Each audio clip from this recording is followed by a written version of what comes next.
Halo, Assalamualaikum warahmatullahi wabarakatuh. Kita bertemu dalam pembelajaran Hukum Tata Negara. Dan pada kesempatan kali ini, saya akan menyampaikan materi tentang lembaga kepresidenan. Rekan-rekan dan pemirsa yang bahagia, sebagaimana diketahui bahwa sesudah perubahan Undang-Undang Dasar 1945, ada satu paradigma yang berbeda dibandingkan dengan pemberlakuan naskah asli Undang-Undang Dasar 1945. Tetapi sebelum ke sana, coba kita ingat dulu satu hal mendasar yang ada dalam konstitusi kita. Tentu yang pertama adalah bentuk dan kedaulatan. Di dalam ketentuan Undang-Undang Dasar 1945 dikatakan bahwa Indonesia ialah negara kesatuan yang berbentuk republik. Bentuk republik ini mengisyaratkan satu hal penting yang berkaitan dengan apa yang hendak kita uraikan pada kesempatan kali ini, yaitu sistem pemerintahan presidensial. Dan ini berjalin kelindan dengan komitmen konstitusi di mana negara Indonesia ialah negara hukum. Dan satu hal lagi, jangan dilupakan, pada saat kita membicarakan bentuk negara republik, itu artinya menjalankan demokrasi. Dan demokrasi berarti kedaulatan adalah di tangan rakyat dan dilaksanakan sepenuhnya menurut Undang-Undang Dasar. Rekan-rekan semua dan para pemirsa yang bahagia, kita merujuk pada literatur, di mana pada saat kita berbicara atau mendiskusikan sistem pemerintahan, ada 3 kelompok bentuk sistem pemerintahan arus utama.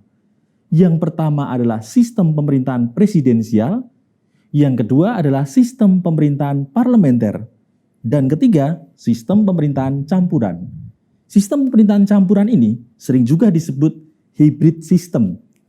Ada juga yang mengatakan ini adalah sistem Prancis, karena memang dikenal sejak pemberlakuan konstitusi 1958 di Prancis.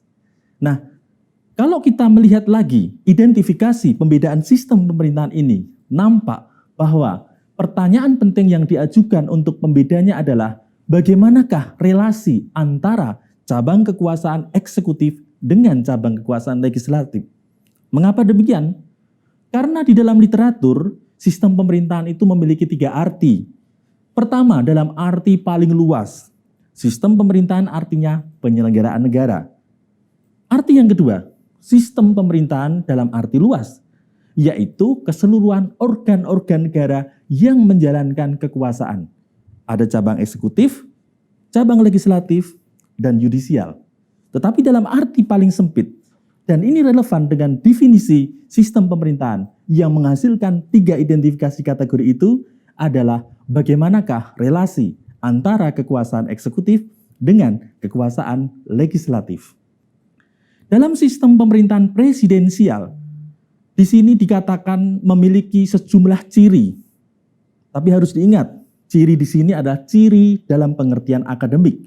Sebab kalau kita telaah konstitusi ataupun kita meneliti praktek antara satu negara terhadap negara lain, pasti akan ada variasinya.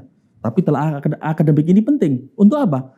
Untuk memberikan panduan kepada kita mengenal sistem pemerintahan presidensial.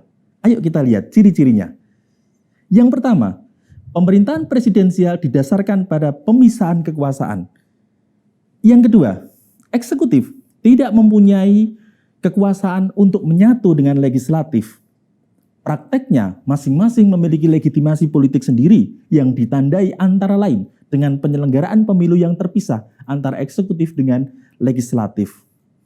Yang ketiga, kabinet bertanggung jawab pada presiden. Menteri-menteri diangkat dan diberhentikan oleh presiden. Kemudian ciri yang keempat adalah ada pemilu untuk memilih atau mengisi jabatan di lingkungan eksekutif.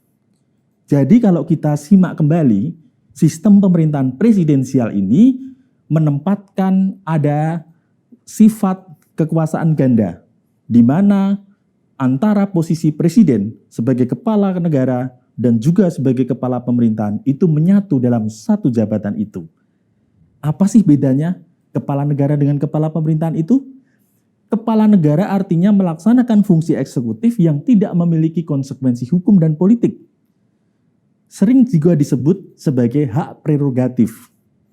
Tetapi Kalau sebagai kepala pemerintahan, artinya melaksanakan fungsi-fungsi politik yang membawa konsekuensi pertanggungjawaban, baik secara hukum maupun secara politik.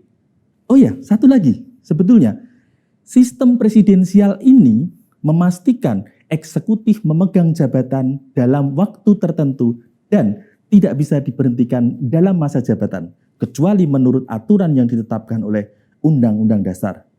Oleh sebab itu, di dalam literatur kita melihat bahwa sistem presidensial cenderung dipilih karena dia menjanjikan stabilitas pemerintahan. Sekarang bagaimana dengan sistem pemerintahan parlementer? Sistem pemerintahan parlementer merupakan sistem pemerintahan di mana ada pemisahan antara posisi kepala negara dengan kepala pemerintahan. Sistem pemerintahan presidensial hanya berlangsung di dalam bentuk negara republik. Sementara sistem parlementer bisa diterapkan dalam bentuk negara republik maupun dalam negara yang berbentuk kerajaan.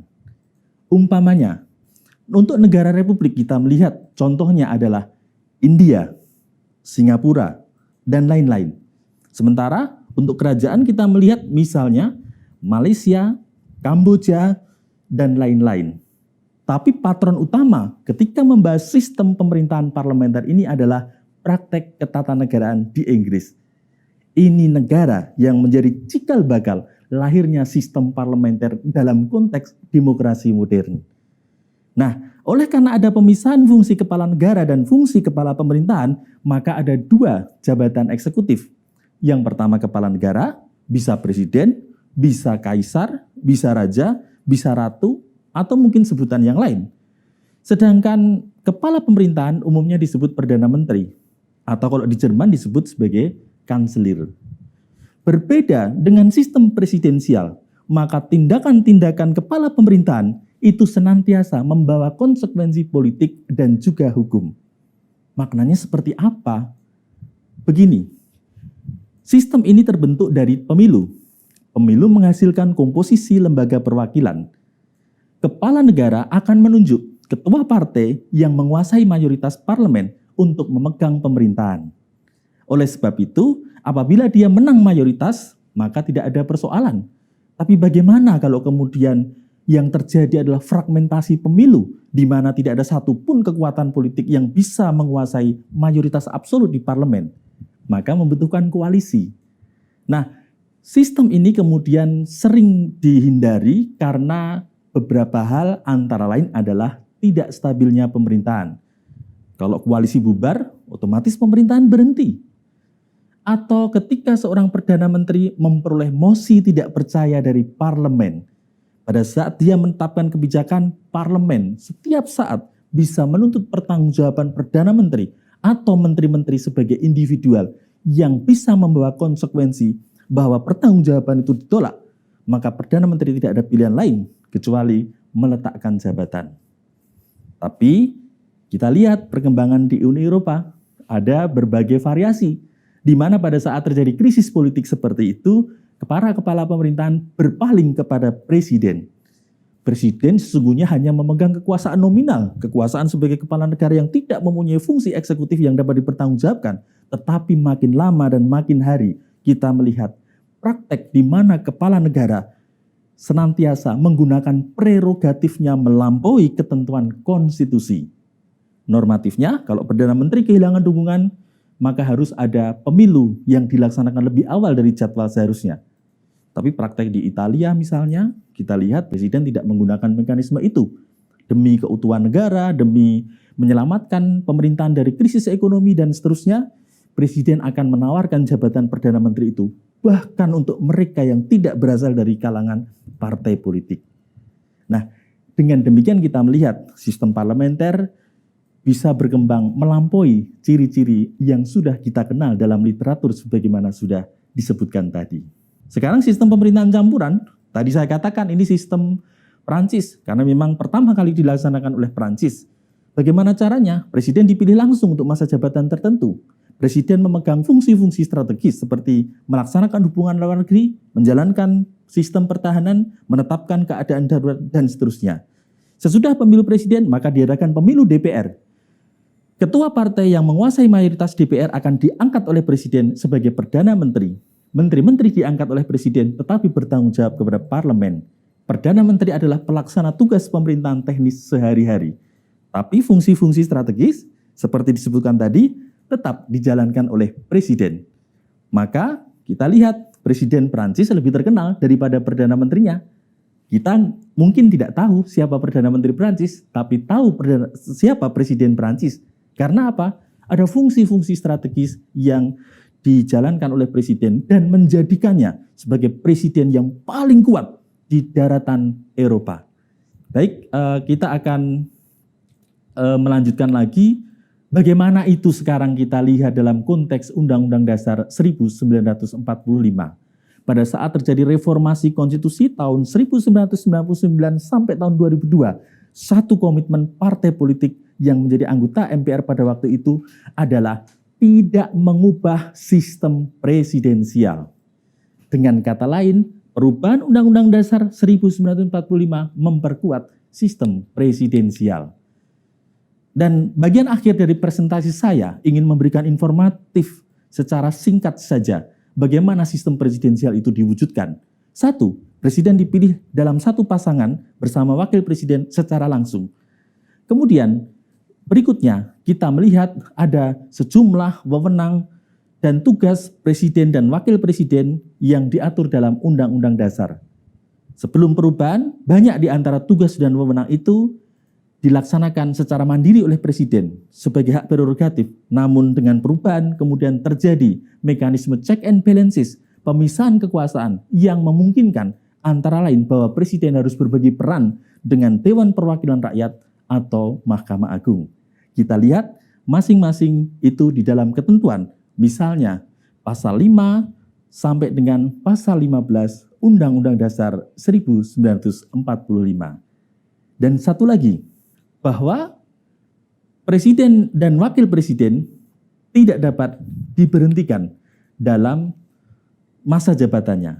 Karena apa? Karena dia hanya boleh berhenti di tengah masa jabatan apabila memenuhi syarat ketentuan pasal 7B ayat 1 Undang-Undang Dasar 1945. Ketentuan ini populer disebut sebagai norma impeachment atau pendakwaan. Baik, rekan-rekan dan pemirsa sekalian, saya kira cukup sekian paparan saya mengenai lembaga kepresidenan. Lain waktu kita bisa lanjutkan dengan diskusi pada topik-topik lain yang lebih menarik.